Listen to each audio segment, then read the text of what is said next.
নমস্কার, আজ সিস্টাইটিস এই রোগটি সম্পর্কে আলোচনা করব এবং এই রোগটির চিকিৎসা ক্ষেত্রে বিভিন্ন হোমিওপ্যাথিক মেডিসিন কিভাবে ব্যবহার করা যায় সেই সম্পর্কে আলোচনা করব। তার আগে যে সকল প্রিয় দর্শক এখনও চ্যানেলটি সাবস্ক্রাইব করেননি তারা অবশ্যই চ্যানেলটি সাবস্ক্রাইব করে চ্যানেলের সঙ্গে যুক্ত থাকুন। এখন সিস্টাইটিস কী সে সম্পর্কে আমি আলোচনা করছি। সিস্টাইটিস হলো এটা যখন মূত্রথলি বা ব্লাডারের যে লাইনিং মেমব্রেন থাকে তাতে যখন কোনো প্রদাহ বা ইনফ্লামেশন হয় তখন এটাকে বলা হয় সিস্টাইটিস।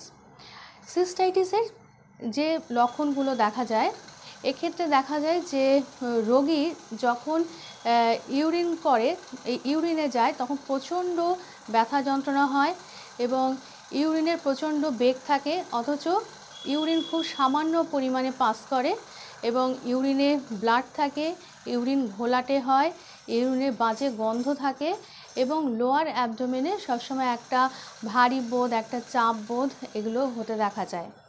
এবং বাচ্চাদের ক্ষেত্রে দেখা যায় যে বাচ্চারা ইউরিন করার সময় বাচ্চা কাঁদে বা ইউরিন করতে বাচ্চা ভয় পায়, এই লক্ষণগুলো থাকবে।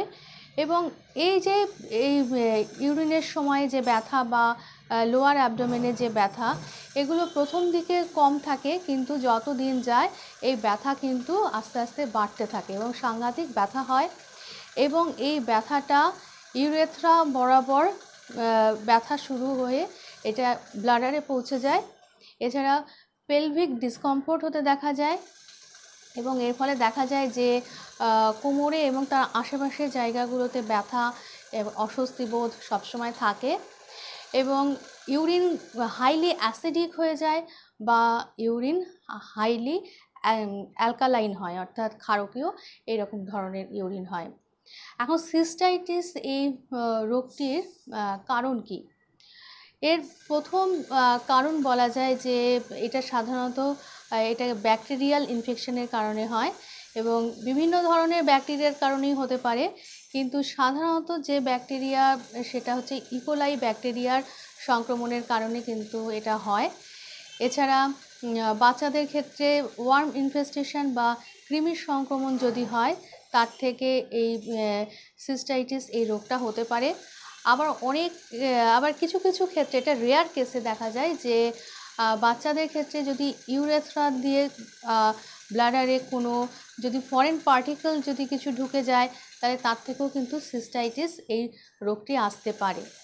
এছাড়া কতগুলো রোগের কারণে সিস্টাইটিস হতে পারে, যেমন ডায়াবেটিসের কারণে হতে পারে, কিডনি স্টোনের কারণে হতে পারে, ক্যান্সারের কারণে হতে পারে, প্রোস্টেট গ্ল্যান্ড এনলার্জড যদি হয় তাহলে হতে পারে, এছাড়া স্পাইনাল কর্ড ইনজুরি হওয়ার কারণে হতে পারে, টিউবারকুলোসিসের কারণে হতে পারে, ক্যান্সারের কারণে হতে পারে, এরকম বিভিন্ন রোগের কারণেও কিন্তু সিস্টাইটিস হতে পারে।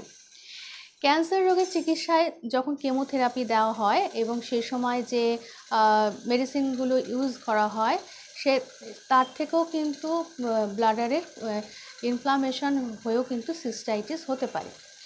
এছাড়া ব্লাডার যদি প্যারালাইজড হয় তাহলে ইউরিন জমে থাকে ব্লাডারে, তার থেকেও কিন্তু সিস্টাইটিস হতে পারে। তাহলে এই রোগটি থেকে কিভাবে মুক্তি পাওয়া যায় বা এর চিকিৎসা হোমিওপ্যাথিতে কি করা হয়?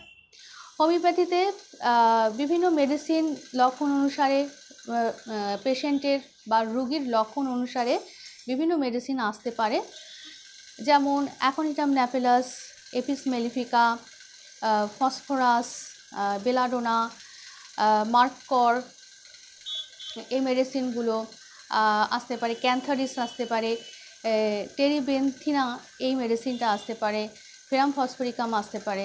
এরকম চিকিৎসা ক্ষেত্রে এরকম বিভিন্ন হোমিওপ্যাথিক মেডিসিনগুলো আসতে পারে। আমি কয়েকটি বলছি ব্যবহার করা যায় কিভাবে। যেমন ফেরাম ফসফরিকাম, এটা রোগীর মধ্যে জ্বর থাকবে এবং তার সঙ্গে ইউরিনে ব্লাড থাকবে, এই যদি লক্ষণ থাকে তাহলে ফেরাম ফসফরিকাম ব্যবহার করা যাবে।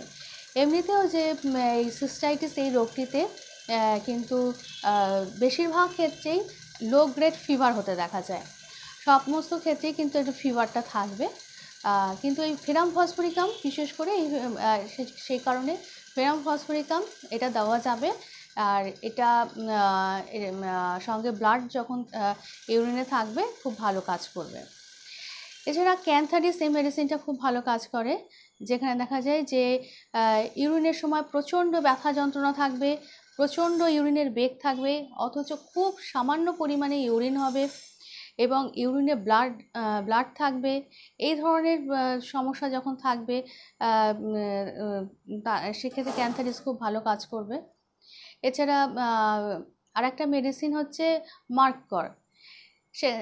এখানে দেখা যাবে যে সিস্টাইটিসের সমস্ত লক্ষণগুলো থাকবে, কিন্তু তার সঙ্গে দেখা যাবে যে ক্রনিক অ্যালবুমিনিউরিয়া বা ইউরিনে অ্যালবুমিন বের হয় এরকম পেশেন্টের রোগ থাকবে, সেক্ষেত্রে মার্কর খুব ভালো কাজ করবে। এবং এই সমস্ত ক্ষেত্রে 630, 200 এই পোটেন্সিগুলো কিন্তু খুব ভালো কাজ করবে। আজকে আলোচনা এই পর্যন্ত। পরবর্তী ভিডিওতে আবার আরেকটি হোমিওপ্যাথিক মেডিসিন নিয়ে আলোচনা থাকবে বা অন্য কোনো রোগ সে সম্পর্কে আলোচনা থাকবে। সবাই ভালো থাকুন, সুস্থ থাকুন। নমস্কার।